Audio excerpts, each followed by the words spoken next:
Welcome to Sandeep online. আমি তোমাদের online sir Sandeep. আজকে আমরা শিখব এক্সেলের কাউন্ট ইফ ফাংশন।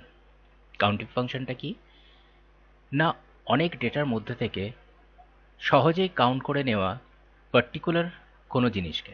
যেমন এখানে একটা এক্সাম্পল আমি দিয়ে রেখেছি, যেখানে আমাদেরকে নির্ণয় করতে হবে যে এ গ্রেড কতজন পেয়েছে, বি গ্রেড কতজন, সি এবং ডি এরাই বা কতজন। এখানে আমি কতজন এ গ্রেড কতজন বি গ্রেড এটা নির্ণয় করেছি। এমনও হতে পারে যে একটা অফিসে কতজন ক্লার্ক আছে, কতজন অফিসার আছে, এই নির্ণয় করতে গেলেও কিন্তু কাউন্টিং দরকার। আবার কোথাও একটা খেলার আয়োজন হয়েছে, যেখানে পশ্চিমবঙ্গের বিভিন্ন জেলা থেকে বা ভারতের বিভিন্ন প্রান্ত থেকে সবাই এসে যোগদান করেছে। তো পার্টিকুলার কোন রিজিয়ন থেকে কজন এসেছে সেগুলো নির্ণয় করতে গেলেও কিন্তু কাউন্টিফটা আমাদের দরকার পড়বে। আজকে আমরা শুধুমাত্র কাউন্টিফের নর্মাল কন্ডিশন দিয়ে একটা এক্সাম্পল দেখব।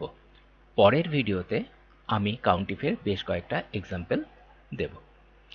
তাহলে চলো শুরু করা যাক আজকের বিষয় কাউন্টিফ ফাংশন।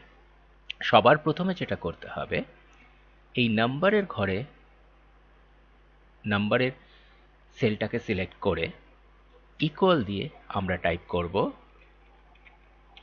Count if. একটা ফার্স্ট ব্র্যাকেট ওপেন করব।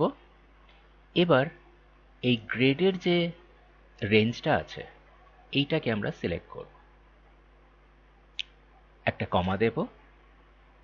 ডাবল ইনভার্টেড কমার মধ্যে আমরা লিখব এ, অর্থাৎ কতজন এ পেয়েছে, দিয়ে ডাবল ইনভার্ট কমা ক্লোজ করব, দিয়ে একটা ব্র্যাকেট শেষ করব। দিয়ে যেই আমি এন্টার প্রেস করব, সঙ্গে সঙ্গে দেখতে পাচ্ছি এ গ্রেড নির্ণয় হয়ে গেছে 3 জন। আমরা দেখে নিই, এই হচ্ছে একটা এ, এই একজন, এই একজন। তাহলে টোটাল 3 জন এ গ্রেডের পেয়েছে। বি গ্রেড কতজন আছে? তো একইভাবে formula equal count if first bracket রেঞ্জটিকে সিলেক্ট কমা ডাবল ইনভার্ট কমার মধ্যে লিখব B, double invert comma close, bracket close, enter. তাহলে বি পেয়েছে 2 জন, এই একজন বি, এই একজন বি। তাহলে সি এর ক্ষেত্রেও একইভাবে নির্ণয় করব, অর্থাৎ কাউন্ট ইফ ফাংশনটাকে আমাকে বারবার ইউজ করতে হচ্ছে।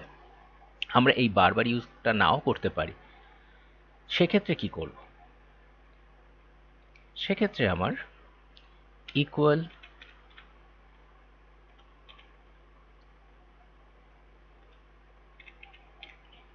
কাউন্টিফ ফার্স্ট ব্র্যাকেট রেঞ্জ সিলেক্ট। রেঞ্জটা সিলেক্ট করার সাথে সাথে কিবোর্ড থেকে F4 বাটনটাকে আমরা প্রেস করব, অর্থাৎ এই রেঞ্জটাকে আমরা লক করে দেব।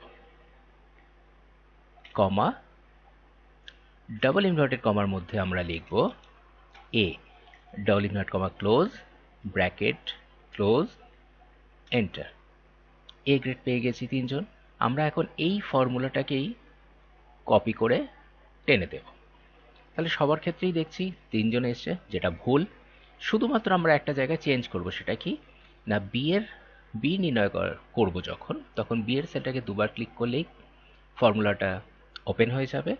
আমরা শুধু এই এর জায়গাটিকে মুছে দিয়ে লিখে দেবো বি, দিয়ে এন্টার। সঙ্গে সঙ্গে বি এর বেরিয়ে গেল 2 জন।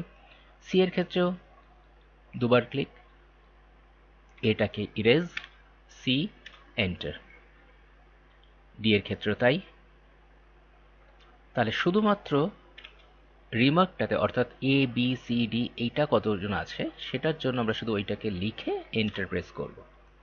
তাহলেই আমরা দেখতে পাবো যে ফর্মুলাটা খুব সহজেই অ্যাপ্লাই করতে পারলাম।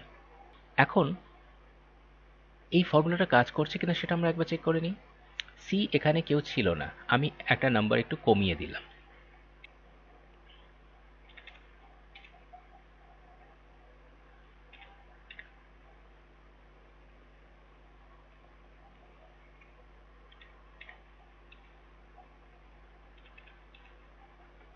নম্বর কমিয়ে দেওয়ার সাথে সাথে আমাদের ফর্মুলা অনুযায়ী সি একজন এসেছে, এখানে দেখা যাচ্ছে সি একজন ক্যালকুলেট হয়ে গেছে।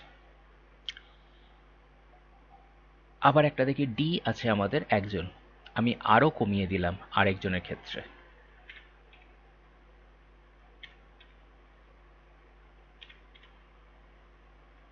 সঙ্গে সঙ্গে দেখতে পাচ্ছি এর রেজাল্টটাও এসে গেছে।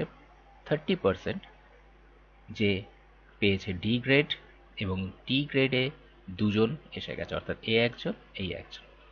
তাহলে আমাদের কাউন্টিভ ফাংশনটি কাজ করছে। এখন গ্রেড কিভাবে নির্ণয় করা হয় এটা কিন্তু আমরা আগে শিখে গেছি ইফ কন্ডিশনের সাহায্যে। যারা গ্রেড নির্ণয় করতে জানো না তাদেরকে বলবো প্লিজ তোমরা আমার আগের ভিডিওটিকে দেখে নাও, যেখানে আমি ইফ কন্ডিশন নিয়ে আলোচনা করেছি। তাহলে আজকের জন্য এতখানি। আজকে আমরা শিখলাম কাউন্টিভ ফাংশন, এবং নেক্সট ভিডিওতে আমি দেব কাউন্টিফের বেশ কয়েকটি এক্সাম্পল সহ ভিডিও। আশা করি বিষয়টি বুঝতে তোমাদের কোনো অসুবিধা হবে না। আর আমার চ্যানেলটিতে যারা নতুন তারা প্লিজ সাবস্ক্রাইব করো, যাতে নতুন নতুন ভিডিওর আপডেট তোমরা পেতে পারো।